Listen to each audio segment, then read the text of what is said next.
Bapak Ibu, Oma Opa, selamat pagi, Shalom. Ya, Tuhan memberkati kita semua. Saya sangat senang bisa berada di dalam acara persekutuan ini. Beberapa kali saya dihubungi oleh pengurus ya PKLU untuk menyampaikan firman Tuhan, tapi memang ini waktunya gak pas. Jadi baru hari ini saya diberi kesempatan untuk bisa menyampaikan firman Tuhan. Saya sangat senang dengan PKLU. Tadi di konsistori saya sampaikan kepada para pengurus ya, pelayan di konsistori, bahwa udah sejak 3 minggu yang lalu saya sudah komitmen untuk hadir.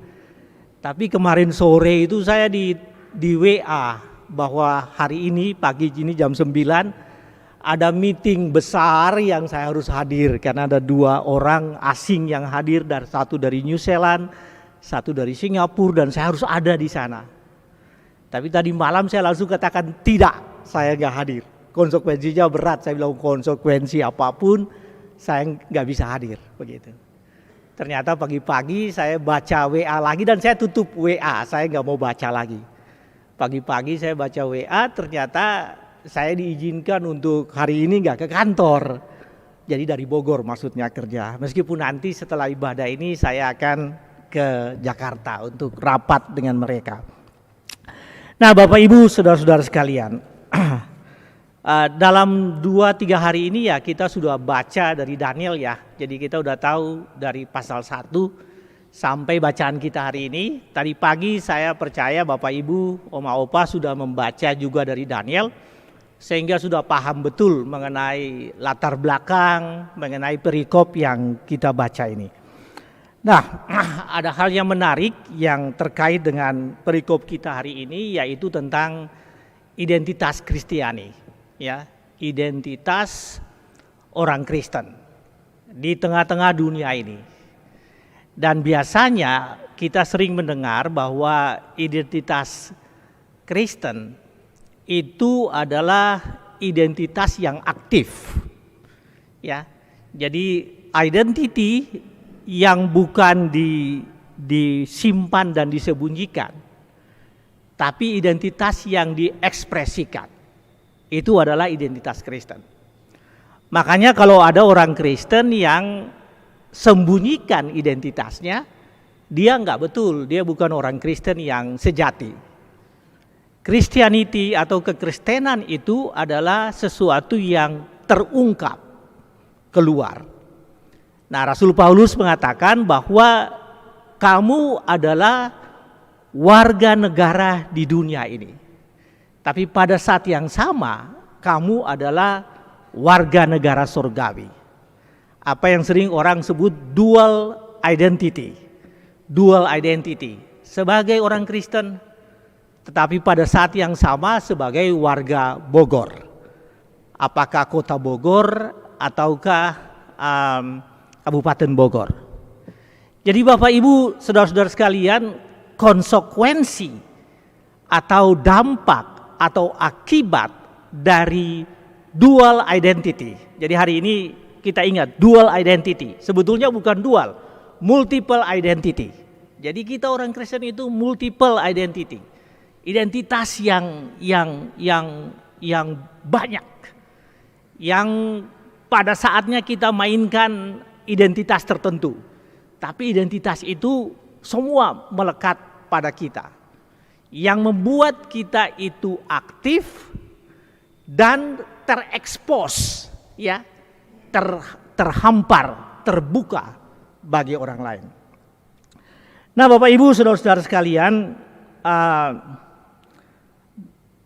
surat atau kitab Daniel ini menjelaskan tentang identitas itu.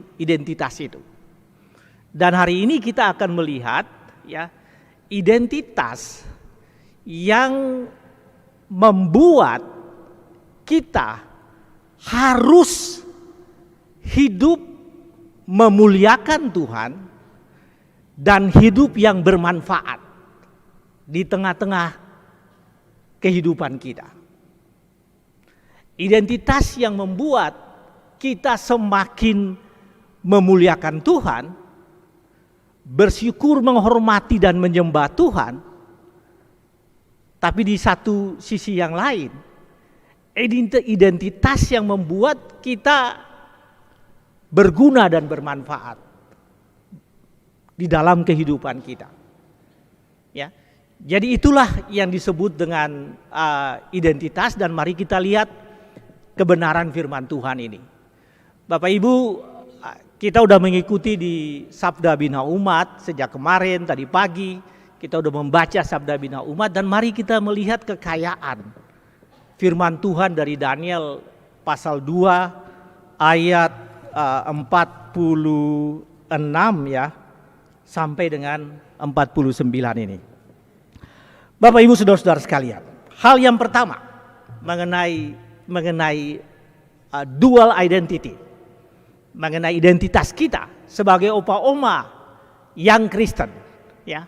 Hal yang pertama yaitu bahwa dimanapun kita hadir, ya, dimanapun kita berada, di gereja, di rumah, di keluarga, di lingkungan, ya, dimanapun kita berada, kita bukan membawa masalah, kita bukan membuat masalah, tapi kita memecahkan masalah. Ya, itu identitas pertama. Dimanapun kita hadir, kita memecahkan masalah. Dimanapun orang Kristen hadir, dimanapun seorang Kristen berada, dia bukan problem maker, pembuat masalah, tapi dia adalah problem shooter. Dia menembak masalah, atau problem solver, dia memecahkan masalah.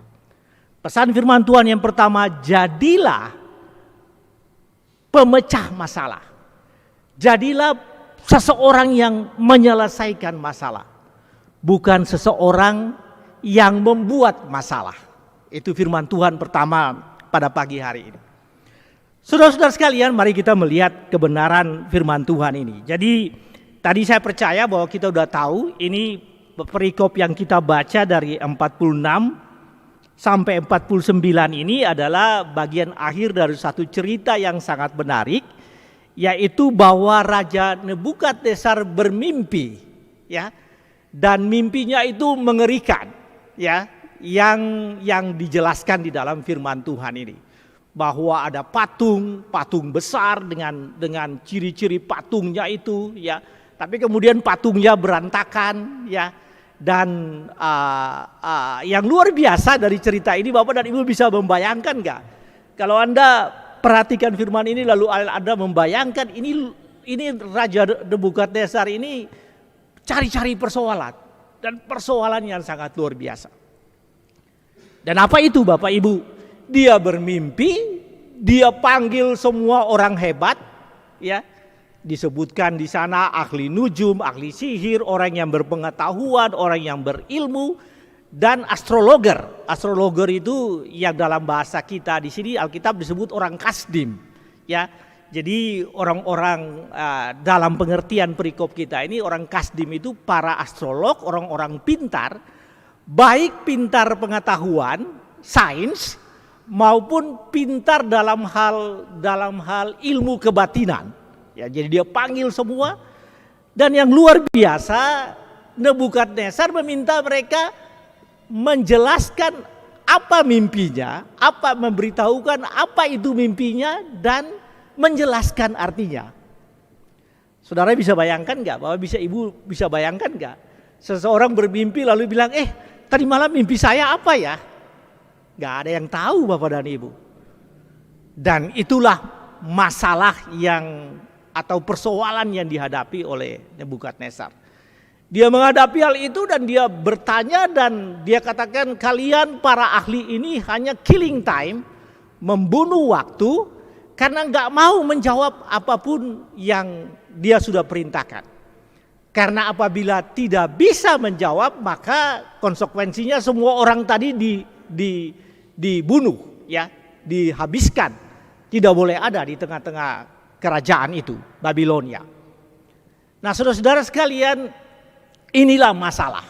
inilah masalah yang sedang dihadapi, dan kemudian bagaimana Tuhan memakai anak-anaknya, dan dalam hal ini Daniel, untuk mengatasi masalah yang di-created, yang diciptakan oleh sistem pada saat itu.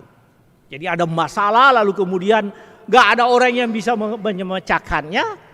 Kemudian seorang anak Tuhan muncul untuk memecahkan masalah itu.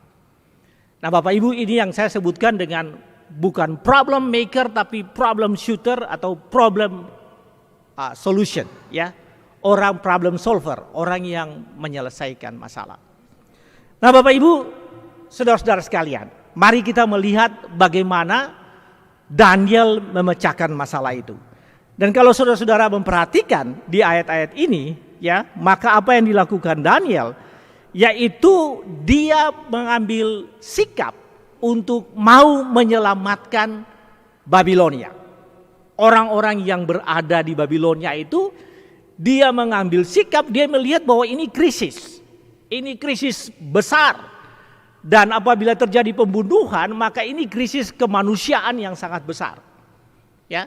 Jadi dia mengambil keputusan untuk mau menyelamatkan. Daniel melakukan itu, dan Bapak dan Ibu bisa melihat itu di dalam ayat pasal 2 ayat 13 sampai 16. Bahwa Daniel mengambil keputusan mau menyelamatkan.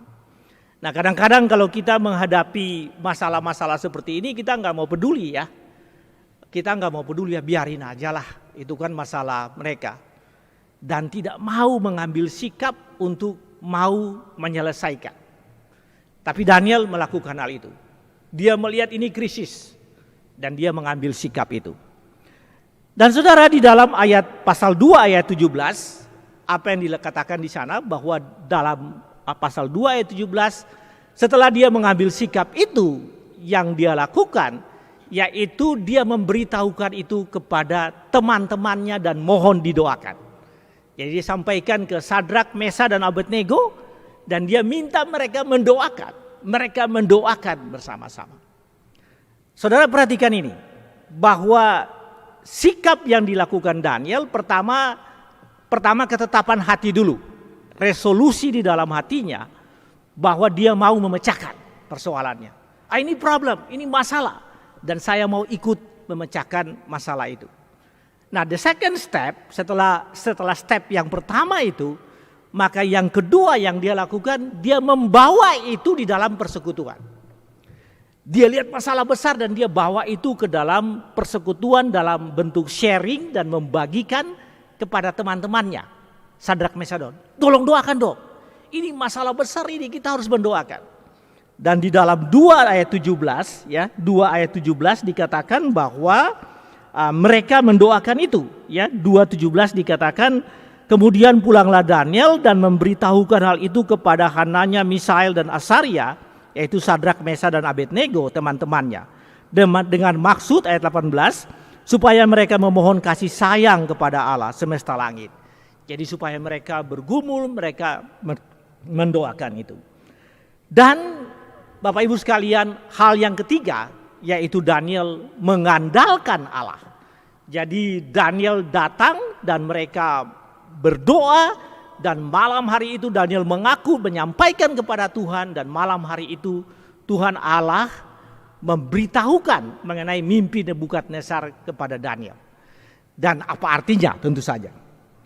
Nah, saudara-saudara sekalian, Anda perhatikan di sini bahwa masalah yang dihadapi ini, ya, masalah yang dihadapi besar ini, ya, diselesaikan oleh seseorang, ya, yang sebetulnya sedikit berada di luar komunitas, berada sebagai pihak eksternal yang tidak diikutkan dan tidak dilibatkan, tetapi memiliki keprihatinan dan pada akhirnya ketetapan hati untuk mau menyelesaikan masalah, Nah, dan Daniel melakukan hal itu. Daniel menerangkan mengenai arti dari firman Tuhan itu, arti dari mimpi Nebukadnezar itu, dan apa yang terjadi kemudian. Bapak Ibu saudara-saudara sekalian, bagian ini menjelaskan kepada kita. Kita melihat di dalam ayat-ayat kita ini ya, yang tadi kita baca. Ya.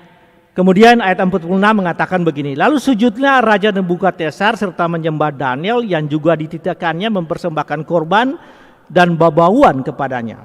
Berkatalah Raja kepada Daniel, sesungguhnya Allahmu itu Allah yang mengatasi segala Allah dan yang berkuasa atas segala raja dan yang menyingkapkan rahasia-rahasia. Sebab engkau telah dapat menyingkapkan rahasia itu. Jadi dengan cara yang tidak masuk akal tadi, apa yang disampaikan oleh Nebukadnezar, dan ternyata sesuatu yang bersifat rahasia, ya, sesuatu yang di dalam Alkitab disebut misteri, ya, misteri, sesuatu yang nggak bisa dijawab oleh, kalau kata orang para ahli di situ, ya ahli nujum, orang-orang pintar yang berada di Babilonia itu hanya bisa dijawab oleh dewa-dewa, ya. Hanya dewa-dewa yang bisa menjawab persoalan itu, ya, kata mereka kepada Raja Nebukadnezar. Tetapi apa yang terjadi? Bapak Ibu Saudara-saudara sekalian, Daniel masuk dan Daniel ikut serta di dalam masalah itu dan kemudian dia bisa menyelesaikan masalah itu. Saudara-saudara sekalian, firman ini, bagian ini ingin menjelaskan kepada kita, ya, bahwa ancaman ini bisa sesuatu yang besar, bisa juga ancaman-ancaman ini bersifat sesuatu yang kecil, ya, tapi juga yang skala dan spektrumnya besar. Itu adalah merupakan tanggung jawab, ya, dari setiap orang Kristen yang berada di tengah-tengah ancaman itu, yang berada di sekitar ancaman itu. Kita dipanggil, Bapak Ibu Saudara-saudara dan saya, ya, Oma Opa, kita dipanggil untuk menyelesaikan hal-hal, pergumulan-pergumulan yang dihadapi oleh tempat di mana kita berada. Kita harus berada di situ dan kita harus bisa memecahkan masalah itu dari perspektif Allah, dari perspektif Tuhan yang kita percaya. Bapak Ibu, hari ini firman Tuhan ingin menyampaikan hal ini kepada kita, bahwa kita, apalagi sebagai Oma Opa, ya, kita nggak bisa, wah ini kan bukan masalah saya. Saya ini kan sudah senior, saya udah lepaslah dari tanggung jawab.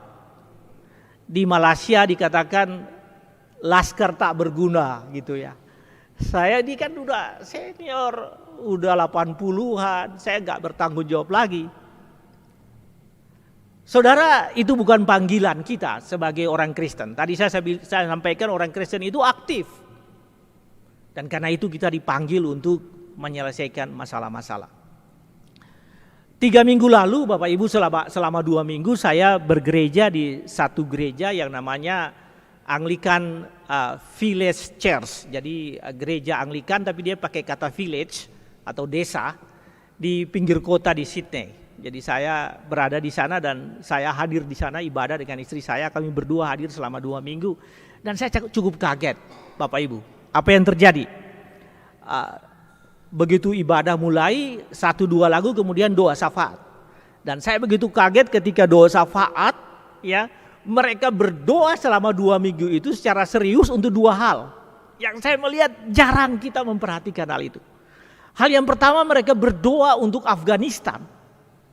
Saya bilang ini gereja bule lagi, ya. Tapi mendoakan Afghanistan supaya kedamaian, pelanggaran hak asasi manusia dan hal-hal yang lain-lain itu yang begitu luar biasa terjadi itu diselesaikan di Afghanistan. Supaya gereja-gereja kecil yang berada orang percaya yang dikit-dikit, yang sangat sedikit itu menjadi saksi di Afghanistan. Dan yang kedua, mereka mendoakan Ukraina dan Rusia supaya peperangan ini segera selesai. Lalu saya berpikir-pikir begini, Tuhan Yesus, kita di gereja kita atau di kelompok kita jarang sekali peduli terhadap masalah-masalah besar itu. Ya, kita jarang sekali. Kita nggak ambil sikap Kristen aktif di tengah-tengah persoalan, masalah. Dan mereka berdoa dengan sangat serius. Saudara-saudara sekalian, hari ini ya firman Tuhan ingin sampaikan bagi kita. Patut kita menjadi seorang oma opa yang aktif menggumuli masalah-masalah yang terjadi di dalam kehidupan kita. Kalau hari ini Anda paham betul bahwa gereja kita ini punya pergumulan, bahwa negara kita punya pergumulan, bahwa keluarga kita punya pergumulan, kita dipanggil untuk secara aktif ikut serta menyelesaikan itu. Jadilah problem solver. Bukan justru menjadi orang yang membuat-buat masalah. Kalau selama ini kita sering berbuat masalah di sektor kita, di gereja kita, di tengah-tengah keluarga kita, di lingkungan kita barangkali, ya, di gereja kita, stop. Jadilah seperti Daniel yang punya ketetapan hati untuk menyelesaikan masalah. Ya, jadilah problem solver. Jadilah orang yang saya harus menyelesaikan masalah itu. Mungkin Anda bertanya, oh saya ini kan gak punya kemampuan apa-apa. Pasti Anda mempunyai pengaruh suara yang didengar, kalaupun tidak di level sektor, di level jemaat, ya paling tidak di tengah-tengah keluarga. Tapi di level jemaat pun kita punya suara yang terdengar. Kalau Anda nggak menjadi Daniel, Anda jadi Sadrak, Mesa, dan Abednego. Yang di-sharing oleh Daniel dan kemudian mendoakan hal itu. Dan kemudian menyelesaikannya. Ada banyak sekali masalah-masalah di sekitar kita, di gereja kita. Saya lihat satu masalah yang cukup luput dari kita dan kita jarang sekali memperhatikan masalah itu, yaitu pendewasaan Purata Juru Halang. Saya kadang-kadang lihat ini pergumulan besar, tapi kita jarang sekali memperhatikan hal itu. Bapak Ibu, mulai hari ini putuskan bahwa oh ini masalah saya, seperti Daniel. This is my problem, bukan masalah Nebukadnezar. It's my problem. Saya bagian dari masalah itu. Saya mau memecahkannya. Ya. Saya putuskan, saya mau memecahkannya. Saya sharing ke kelompok saya. Daniel sharing itu kepada Sadrak, Mesa, dan Abednego. Dan saya mengandalkan Tuhan untuk menyelesaikan masalah itu. Pelajaran pertama, bukan menjadi pembuat masalah, stop jadi pembuat masalah, tapi memecahkan masalah. Bapak Ibu ini juga punya aplikasi banyak. Di tengah-tengah keluarga juga ya, opa oma stop jadi pembuat masalah, tapi jadi pemecah masalah. Di tengah anak, di tengah cucu, di tengah besan, di tengah menantu, jadilah pemecah masalah. Ya, problem solver.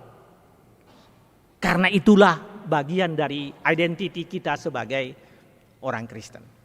Nah, hal yang kedua Bapak Ibu secara singkat.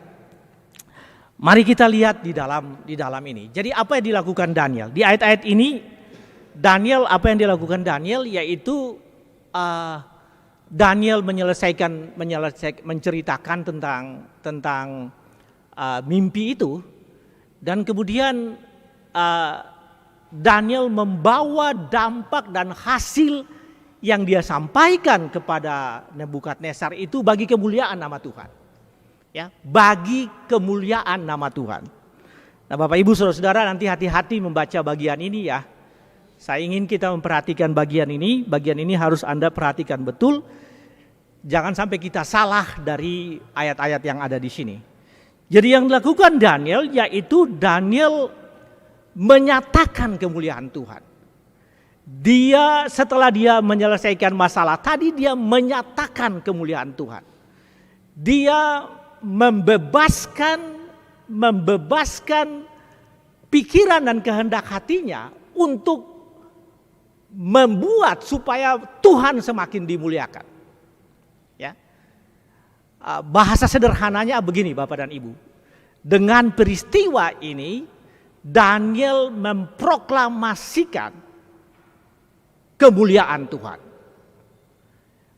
Atau secara sederhana proklamator kemuliaan Tuhan. Saudara, kejadian yang besar ini karena ini apa yang disebut dengan masalah kemanusiaan yang besar. Dan Daniel menyelesaikan itu untuk memuliakan nama Tuhan. Ya, memuliakan nama Tuhan. Saudara, mari kita perhatikan ayat-ayat ini. Saya ingin supaya Anda perhatikan, buka Alkitab, buka HP-nya Bapak Ibu, lalu kita perhatikan ayat-ayat ini.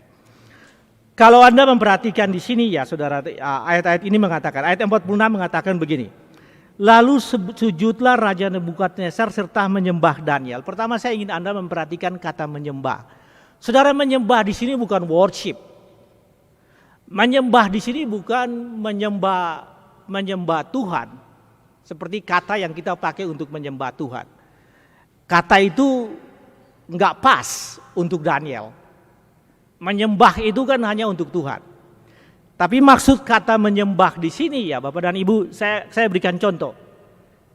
Kemarin ketika Raja Charles III ini, dia selesai dinobatkan sebagai raja, kemudian Perdana Menteri yang baru, Perdana Menteri Luz itu ya, ibu-ibu itu yang baru datang ketemu dengan Charles. Dan saudara, apa yang dia lakukan? Dia begitu masuk, lalu dia begini. Dia begini. Nah, ini yang disebut dengan memberikan penghormatan.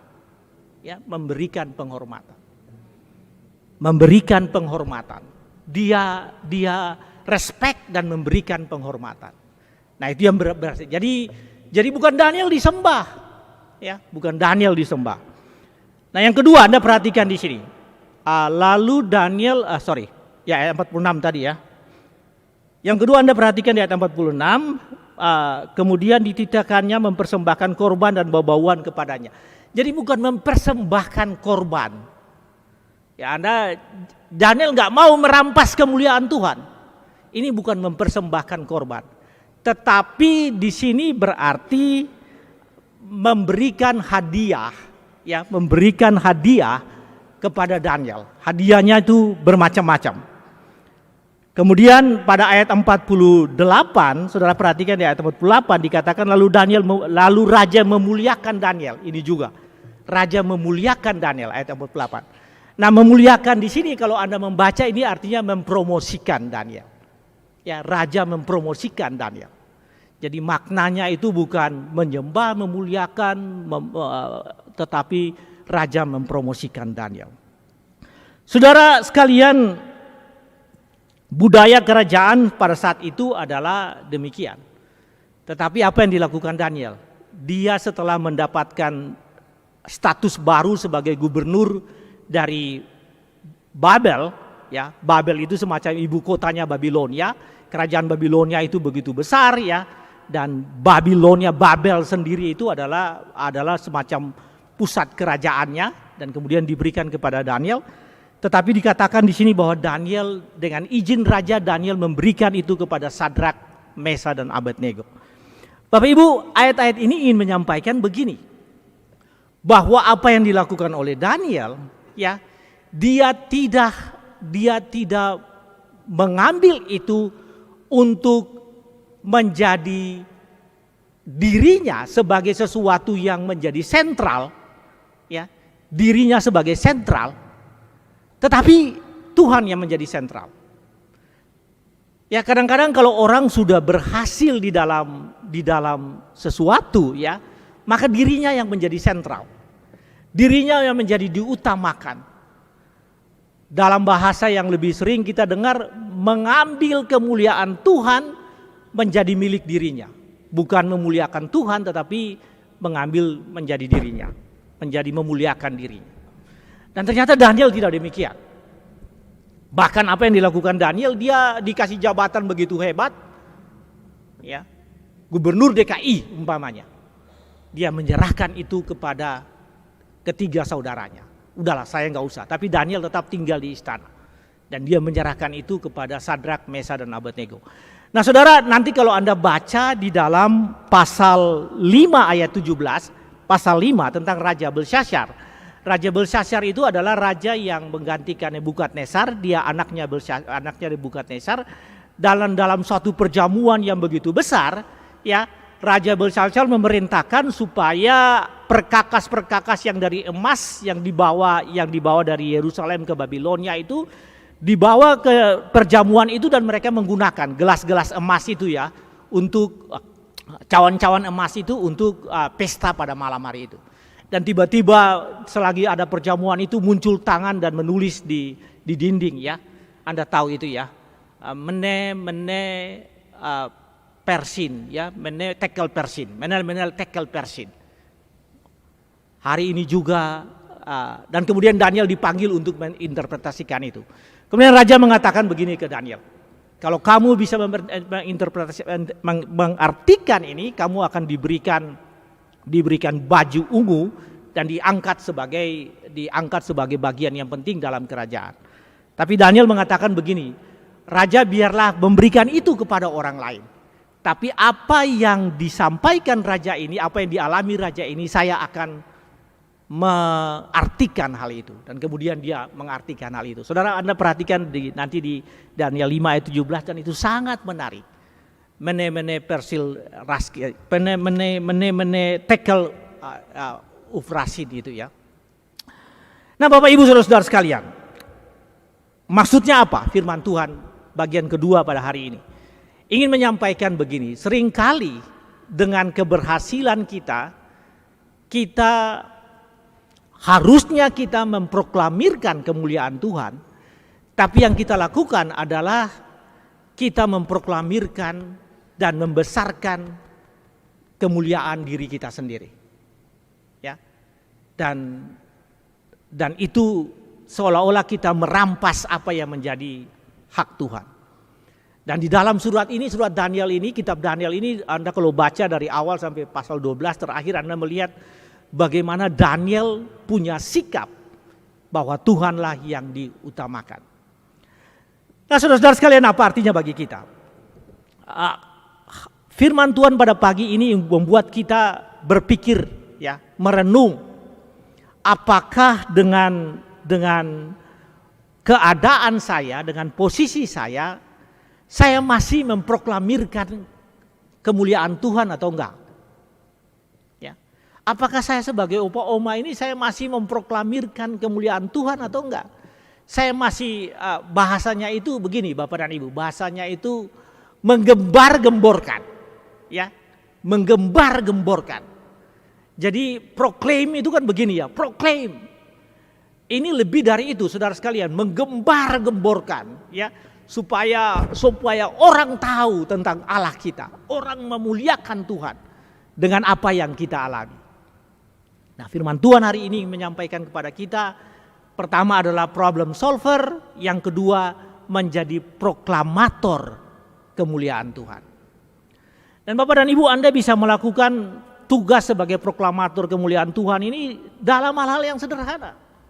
Dalam hal-hal yang kecil, Anda bisa menjadi proklamator kemuliaan Tuhan. Ketika Anda berhubungan dengan orang lain, dengan cucu, dengan anak Anda menjadi proklamator kemuliaan Tuhan. Saya ingin memproklaim, menggembar-gemborkan bagaimana kasih Allah, kemuliaan Allah yang begitu luar biasa di dalam kehidupan saya. Marilah melakukan hal itu. Bapak dan Ibu, Anda bisa melakukan hal itu. Sebagai kesimpulan atau sebagai oleh-oleh kepada Anda, ada satu kalimat yang dikatakan di sini. Mari kita melihat kalimat itu Bapak dan Ibu, ayat 47, ya.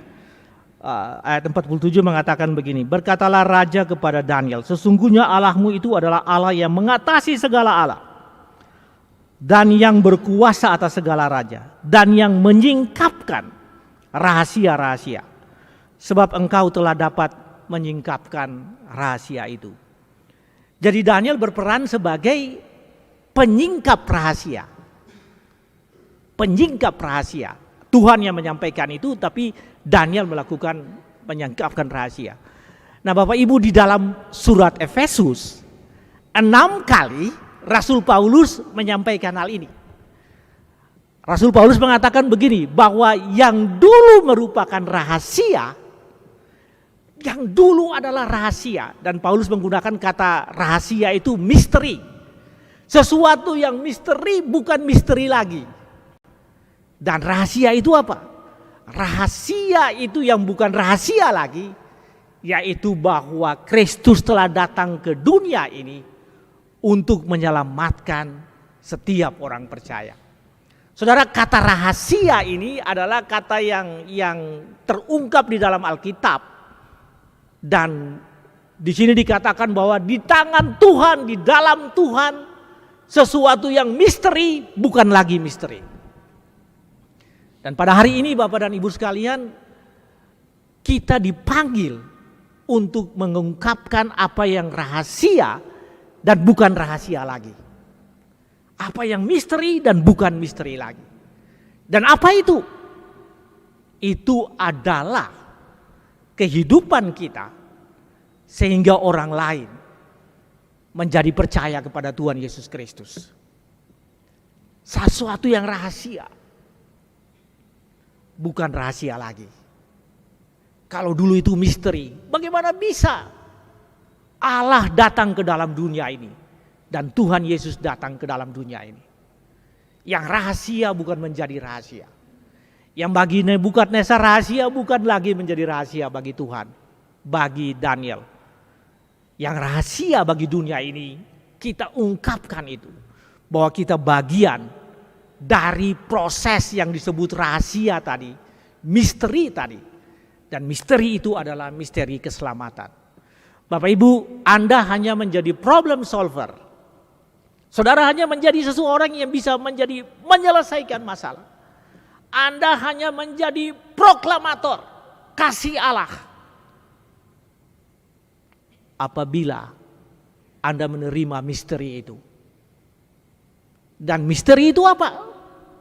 Bahwa Allah yang pencipta langit dan bumi, yang berada di takhtanya yang maha tinggi, mau turun ke dunia ini menjadi penyelamat saudara masing-masing.